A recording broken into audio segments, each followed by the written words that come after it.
സത്യസന്ധമായി നമ്മൾ സംസാരിച്ചാൽ അപ്പോൾ സോഷ്യൽ മീഡിയയിലൂടെ നടക്കുന്ന ആക്രമണം എന്താണ്? ചോദ്യം ചെയ്യുന്നവരെ അപമാനിക്കും. ശരിയായ പാതയിലൂടെ അല്ല പോകുന്നത് എന്ന് വിളിച്ചു പറയാൻ ആരുമില്ലാത്തൊരു കാലത്തേക്കാണ് നമ്മൾ പോകുന്നത് എന്നുള്ള പേടിയുള്ള ഒരാളാണ് ഞാൻ. ഒരിക്കലും മാപ്പ് കൊടുക്കാൻ പറ്റാത്ത കുറ്റകൃത്യങ്ങൾ ചെയ്തവരെ പറഞ്ഞ് വൈറ്റ് വാഷ് ചെയ്തെടുക്കും, മിടുക്കന്മാരാക്കി മാറ്റും. നമുക്ക് തെറ്റാണ് എന്ന് തോന്നുന്ന കാര്യങ്ങൾ ഉറക്കെ പറയുന്നവരെ ആദരവോടുകൂടി നോക്കിക്കാണണം എന്ന ഒറ്റ വാചകം മാത്രം പറഞ്ഞു.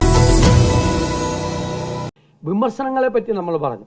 നമ്മൾ എപ്പോഴും നമ്മൾ നിൽക്കുന്ന ഭാഗത്തെ നമ്മൾ കറക്റ്റ് ചെയ്തുകൊണ്ടിരിക്കണം എന്നുള്ള അഭിപ്രായമാണ് ഞാൻ അങ്ങനെ ചെയ്തിരുന്ന ഒരാളാണ്. നമുക്ക് ആർക്കാണെങ്കിലും, കോൺഗ്രസിനാണെങ്കിലും കമ്മ്യൂണിസ്റ്റ് പാർട്ടികൾക്കാണെങ്കിലും ഏത് രാഷ്ട്രീയ പ്രസ്ഥാനങ്ങൾക്കാണെങ്കിലും തെറ്റുകൾ സംഭവിക്കും.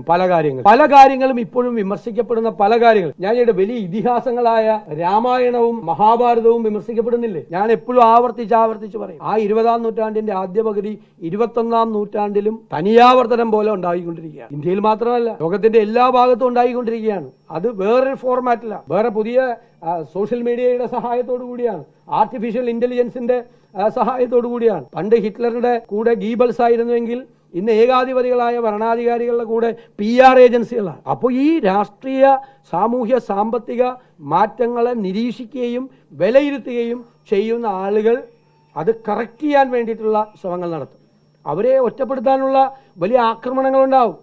നമ്മൾ സത്യം പറഞ്ഞാൽ, സത്യസന്ധമായി നമ്മൾ സംസാരിച്ചാൽ അപ്പോൾ സോഷ്യൽ മീഡിയയിലൂടെ നടക്കുന്ന ആക്രമണം എന്താണ്? വാദിയെ പ്രതിയാക്കും സോഷ്യൽ മീഡിയ.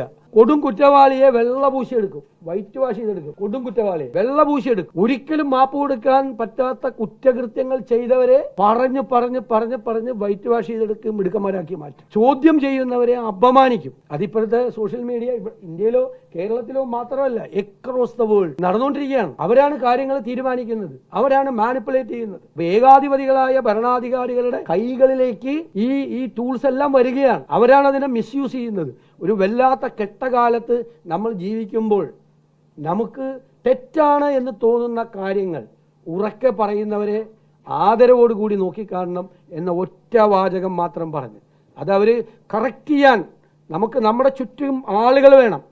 പ്രത്യേകിച്ച് അധികാരത്തിൽ ഇരിക്കുന്ന ആളുകളുടെ ചുറ്റും അവതാരങ്ങളും സ്തുതിപാഠകന്മാരും രാജകൊട്ടാരത്തിലെ പോലെ വിദൂഷകന്മാരും തിങ്ങി നിറയുന്ന ഒരു കാലത്ത് നിങ്ങൾ കറക്റ്റ് ചെയ്യണം, നിങ്ങൾ തെറ്റ് തിരുത്തണം. ശരിയായ പാതയിലൂടെ അല്ല പോകുന്നത് എന്ന് വിളിച്ചു പറയാൻ ആരുമില്ലാത്തൊരു കാലത്തേക്കാണ് നമ്മൾ പോകുന്നത് എന്നുള്ള പേടിയുള്ള ഒരാളാണ് ഞാൻ, ഭയമുള്ള ഒരാളാണ് ഞാൻ. അവിടെ എവിടെയെങ്കിലും ഒരാൾ നിന്നത് പറയുന്നുണ്ട് എങ്കിൽ അത് നല്ലതിന് വേണ്ടിയിട്ട് മാത്രമാണ് എന്ന് വിചാരിക്കാനും അവരെ ആദരവോടുകൂടി നോക്കിക്കാണാനും. കൂടുതൽ വാർത്തകളും വിശേഷങ്ങളും നിങ്ങൾക്ക് ലഭിക്കാൻ കേരളീയം ന്യൂസ് സബ്സ്ക്രൈബ് ചെയ്യുക. കൂടെ ബെൽ ബട്ടണും അമർത്തുക.